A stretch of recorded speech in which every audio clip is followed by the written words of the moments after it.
Hello दोस्तों, स्वागत है आपका अपने YouTube channel knowledge with facts में। जैसा कि आप जानते हैं कि इस वीडियो के माध्यम से हम जो भी सुबह करंट पढ़ते हैं व समझते हैं उसके बारे में क्विक रिवीजन करते हैं, ताकि जो हमारे आने वाले एग्ज़ाम हैं जब हम उनमें बैठें तो हमें कोई भी डाउट्स ना रह जाए और हमारे एग्ज़ाम बहुत ही अच्छे जाएँ। तो इस उद्देश्य से चलते हैं पहले क्वेश्चन की तरफ। हमारा पहला क्वेश्चन बना है, निम्नलिखित में से कौन जनवरी 2021 में अपनी अगली वार्षिक दावोस बैठक के लिए द ग्रेट रीसेट की विषय वस्तु के साथ एक नया ट्विन समिति प्रारूप अपनाएगा? तो इसका सही आंसर है आपका विश्व आर्थिक मंच यानी WEF ने जनवरी 2021 में अपनी अगली वार्षिक दावोस बैठक के लिए द ग्रेट रीसेट की विषय वस्तु के साथ एक नया ट्विन समिति प्रारूप अपनाएगा। आप इससे रिलेटेड न्यूज़ देख सकते हैं। यहाँ पर वर्ल्ड इकोनॉमिक फोरम ने ऐसा प्रारूप अपनाने की बात कही है।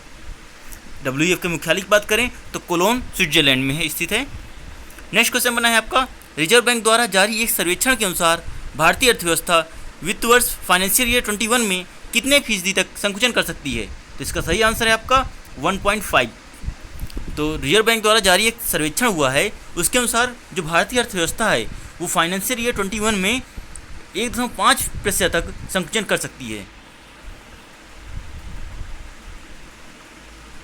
आपका नेक्स्ट क्वेश्चन बना है, किरण मजूमदार शाह का EY world entrepreneur of the year 2020 का नाम दिया गया है, वे इसे जीतने वाली भारत की कौन से नंबर की महिला उद्यमी है? महिला उद्यमी की बात करें तो ये भारत की पहली महिला उद्यमी है, और अगर भारतीय में बात करें तो ये तीसरी भारतीय हैं जिनको EY world entrepreneur of the year 2020 से सम्मानित किया गया है।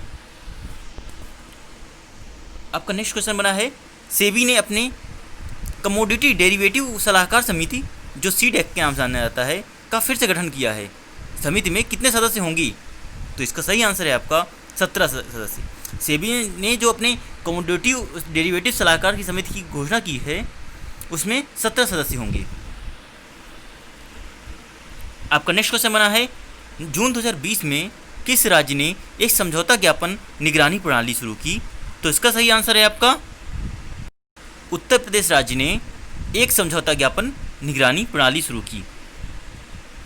आप देख सकते हैं यहाँ पे उत्तर प्रदेश की बात आई है, तो यहाँ का जो राजकीय पशु है वह बारहसिंगा है, राजकीय पक्षी सार्स क्रेन है, राष्ट्रीय उद्यान यहाँ पे उत्तर प्रदेश केवल एकमात्र राष्ट्रीय उद्यान दुधवा राष्ट्रीय उद्यान है। बांध की बात करें तो गोविंद बल्लभ पंत सागर बांध जो कि रिहन नदी पे स्थित है। नेक्स्ट क्वेश्चन बना है आपका, निम्नलिखित में से किसने भारत में ट्राई जनरेशन बिजनेस सेगमेंट में व्यावसायिक अवसरों की खोज के लिए एनर्जी एफिशिएंसी सर्विसेज के साथ एक समझौता ज्ञापन पर हस्ताक्षर किए हैं? तो इसका सही आंसर है आपका गेल। भारत में ट्राई जनरेशन बिजनेस सेगमेंट में व्यावसायिक अवसरों की खोज के लिए एनर्जी एफिशिएंसी सर्विसेज के साथ गेल ने एक समझौते पर हस्ताक्षर किए हैं। आप यहाँ पे देख सकते हैं गेल और एनर्जी एफिशिएंसी सर्विसेज ने एक समझौते ज्ञापन पर हस्ताक्षर किया है। नेक्स्ट क्वेश्चन है आपका, पुस्तक the dry fasting miracle from deprive to thrive के लेखक कौन हैं? तो इसको आपको बताना है इस बुक के लेखक कौन हैं। तो इसका सही आंसर है आपका ऑप्शन है आपका 3 number, Luke Coutinho. Luke Coutinho ने the dry fasting miracle from deprive to thrive के लेखक हैं। आपका नेक्स्ट क्वेश्चन बना है, निम्नलिखित में से कौन सी एक संस्था, एक नई संस्था जो है जादू होल्डिंग्स LLC के द्वारा नियामक दस्तावेजों के माध्यम से जियो प्लेटफॉर्म में 9.9% हिस्सेदारी का अधिग्रहण करेगा? तो इसका सही आंसर है आपका फेसबुक। तो आप इससे रिलेटेड न्यूज़ देख सकते हैं यहाँ पर। आपका नेक्स्ट क्वेश्चन बना है, निम्नलिखित में से किस संस्थान के वैज्ञानिकों ने एक उत्प्रेरक के रूप में मोलिब्डेनम डाइऑक्साइड का उपयोग करके पानी से हाइड्रोजन उत्पन्न करने के लिए कम लागत वाले कुशल तरीकों का पता लगाया है? तो इसका सही आंसर है आपका the centre for nano and soft matter sciences. दोस्तों, अगर ये वीडियो आपको पसंद आ रही हो तो प्लीज़ वीडियो को लाइक करें, चैनल को सब्सक्राइब करें और अपने दोस्तों के साथ शेयर करना ना भूलें। इससे आप रिलेटेड न्यूज़ देख सकते हैं, the centre for nano and soft matter sciences के वैज्ञानिकों ने एक प्रेरक के रूप में मोलिब्डेनम डाइऑक्साइड का उपयोग करके पानी से हाइड्रोजन उत्पन्न करने के लिए एक कम लागत वाले कुशल तरीके का पता लगाया है। नेक्स्ट क्वेश्चन आपको बना है, मई 2020 में वेद मारवाह का निधन हो गया। निम्नलिखित में से कौन सी पुस्तक उनके द्वारा लिखी गई थी वेद मारवाह के द्वारा? तो इसका सही आंसर है आपका uncivil wars pathology of terrorism in India, यानी कि uncivil wars pathology of terrorism in India Ved Marwah द्वारा लिखी गई पुस्तक है। ये राज्यपाल के रूप में भी नियुक्त रह चुके हैं। आप यहाँ पे देख सकते हैं दिल्ली के पूर्व कमिश्नर वेद मारवाह जी थे। ये मणिपुर, झारखंड और मिजोरम के पूर्व गवर्नर भी रह चुके हैं। इन्हों के द्वारा एक पुस्तक लिखी गई है जो है uncivil wars pathology of terrorism in India. इनका हाल ही में मई 2020 में निधन हो गया। जून 2020 में राष्ट्रीय बाघ संरक्षण प्राधिकार जो NTCA है, इसके द्वारा बताए गए आंकड़ों के अनुसार किस राज्य में बाघों की सबसे अधिक संख्या में मौतें हुई हैं? तो इसका सही आंसर है आपका मध्य प्रदेश। मध्य प्रदेश में NTCA द्वारा आंकड़ों के मुताबिक मध्य प्रदेश राज्य में बाघों की सबसे अधिक मौतें हुई हैं। आप देख सकते हैं यहाँ पर मध्य प्रदेश में 173 पर सबसे ज़्यादा दुर्घटनाएं हुई। यहाँ जिलों की कुल संख्या 52 है। राजकीय पक्षी की बात करें तो इंडियन पैराडाइज फ्लाई कैचर है, और राजकीय पशु की बात करें तो बारहसिंगा है, जो कि उत्तर प्रदेश का भी राजकीय पशु है। पंजीकृत GI टैग की बात करें तो चंदेरी फैब्रिक, इंदौर के चमड़े के खिलौने, रतलामी सेव आदि हैं। नेक्स्ट क्वेश्चन बना है आपका, हैदराबाद हवाई अड्डे को प्रतिवर्ष 15 से 35 मिलियन यात्री श्रेणी में airport council international Asia Pacific green airports recognition 2020 में उच्चतम प्लेटिनम मान्यता प्राप्त हुई है। इसकी एक बड़ी जलाशय है जिसमें कितने घन मीटर की जल धारण क्षमता है? तो इसका सही ऑप्शन है आपका 6 लाख घन मीटर की जल धारण क्षमता है, जो यहाँ के लिए पर्याप्त मानी गई है। आप देख सकते हैं यहाँ पर हवाई अड्डे के पास 6 लाख घन मीटर की जल धारण क्षमता वाला एक बड़ा जलाशय है, जो पूरे वर्ष में हवाई अड्डे की आवश्यकता की पर्याप्त मात्रा को पूरा करने के लिए पर्याप्त है। नेक्स्ट क्वेश्चन बना है आपका, विश्व कीट दिवस या विश्व कीट जागरूकता दिवस कब मनाया जाता है? तो इसका सही आंसर है आपका 6 जून। 6 जून को प्रतिवर्ष विश्व कीट दिवस या विश्व कीट जागरूकता दिवस के रूप में जाना जाता है। आप देख सकते हैं यहाँ पे कीट के शरीर के प्रकारों के आधार पर 4 अलग अलग श्रेणियों में कीट को डिफाइन किया गया है, जैसे कि बीटल, मक्खियाँ, पतंगे और तितलियाँ, चींटियाँ, मधुमक्खी और ततैया।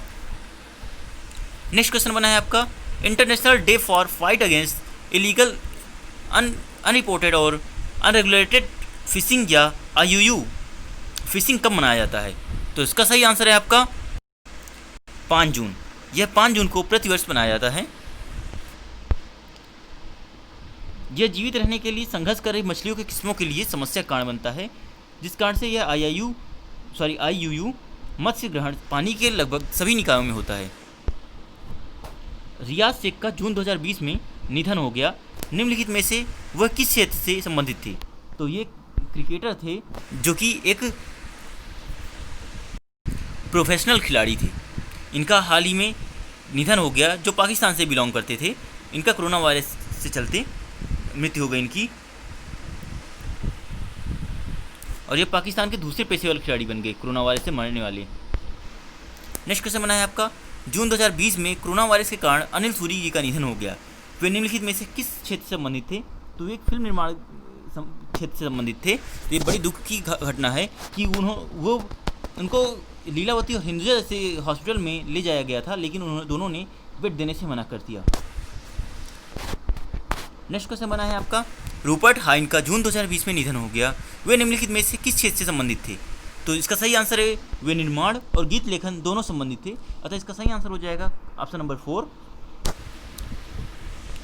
आप यहाँ पे इसे रिलेटेड न्यूज़ देख सकते हैं। ये ब्रिटिश निर्माता और गीतकार रूपर्ट हाइन का जून 2020 में निधन हो गया है। नेक्स्ट क्वेश्चन बना है आपका, 6 जून 2020 को भारत विश्व में कोरोना वायरस से 5वां सबसे प्रभावित देश बन गया। किस देश या किस देशों में भारत की तुलना में अधिक कोरोना वायरस के मामले हैं? तो इसमें आपका ऑप्शन दिया गया है US, ब्राज़ील, इटली।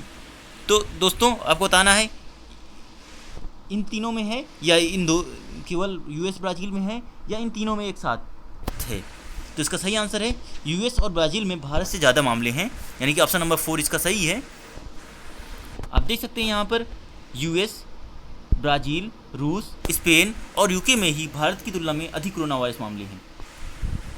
भारत ने इटली और इसके बाद स्पेन को पीछे छोड़ते हुए अवांछनीय स्थान पर पहुंच गया है। ये बहुत ही चिंता का विषय है। किस राज्य ने जून 2020 में मेक संदेश ऐप लॉन्च किया? तो आपको दोस्तों बताना है कि ऐसा कौन सा राज्य है जिसने जून 2020 में मेक संदेश ऐप लॉन्च किया। तो दोस्तों इसका सही आंसर है आपका कर्नाटक। कर्नाटक राज्य ने जून 2020 में मेक संदेश ऐप लॉन्च किया। आप यहाँ पे देख सकते हैं। कर्नाटक की बात करें तो यहाँ का राजकीय पशु भारतीय हाथी है। राजकीय पक्षी इंडियन रोलर है।